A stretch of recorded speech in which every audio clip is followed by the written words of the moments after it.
নমস্কাৰ স্বাগতম জনাইছোঁ Assam TC YouTube চেনেললৈ।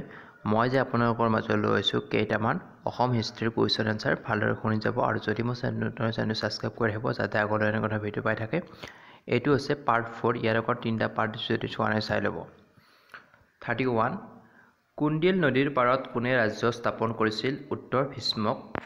2 number 32 number ধুৰৰ আলি আৰু অকা আলি কোনজন ৰজাৰ দিনত নিৰ্মাণ কৰিছিল? উত্তৰ গদাধৰ সিংহৰ দিনত। 33 নম্বৰ স্বৰ্গদেউ উপাধি গ্ৰহণ কৰা প্ৰথম আহোম ৰজা কোন আছিল? উত্তৰ চুহুংমুং।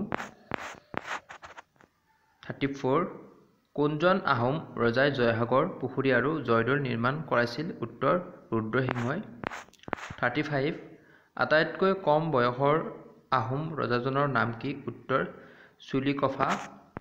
36 অসমৰ বুৰঞ্জীত কাক নকল আহোম জলম বঁটা আখ্যা দিয়া হৈছে?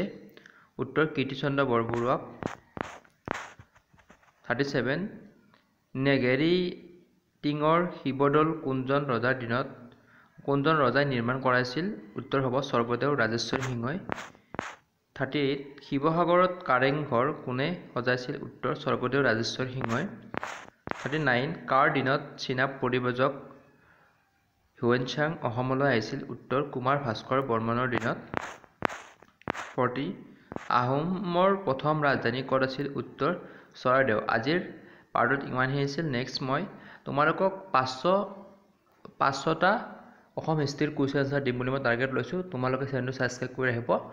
500টা মই অসম হিষ্ট্ৰী দিম, 500টা অৰ্থনীতি দিম, অসমৰ অৰ্থনীতি আৰু অসমৰ ৰাজনীতি, এনেদৰে মই 1500 বা 2000 কুৱেশ্যন তোমালোকক আগবঢ়াম। তোমালোকে চেনেলটো ছাবস্ক্ৰাইব কৰি আহিব যাতে আগলৈ এনেকুৱা ধৰণৰ ভিডিঅ' পাই থাকে। তাৰে আশা কৰি ইমানতে সমাপ্ত কৰিছোঁ।